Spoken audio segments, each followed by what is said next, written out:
আসসালামু আলাইকুম বন্ধুরা, কেমন আছেন? আশা করি ভালো আছেন। তো দেখেন, দুপুরবেলায় ভাত খেতে বসেছি। এই হলো সিম দিয়ে, আলু দিয়ে, টমেটো দিয়ে চচ্চড়ি করেছি, আর মাছ দিয়ে ফুলুরি দিয়ে রান্না করেছি। তো আমরা ভাত খেতে বসে পড়েছি বন্ধুরা, আপনারাও নিশ্চয়ই খেতে বসে পড়ছি। ভালো থাকবেন, সুস্থ থাকবেন। আর এই সিম দিয়ে, আলু দিয়ে, টমেটো দিয়ে রান্না করলে বেশ ভালো হয়। একটু পালং শাক করলে আরও ভালো হতো। আর এই সিমের দানাগুলো দেখেন, প্রচুর দানা আছে সিমগুলোতে।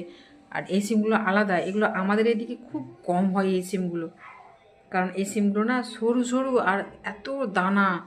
আর আমাদের এই দেশে যেগুলোতে সিমগুলো পাওয়া যায় চওড়া চওড়া, বেশ ঘাঁটা ঘাঁটা সিম পাওয়া যায়। আর এখানে এই সিমগুলো তবে আমরা কিনিনি, আমার এক আত্মীয় দিয়ে গেছে আমাকে। তো ওই সিমগুলো এত মজা, দারুণ মজা সিমগুলো বন্ধুরা। তো ভালো থাকবেন।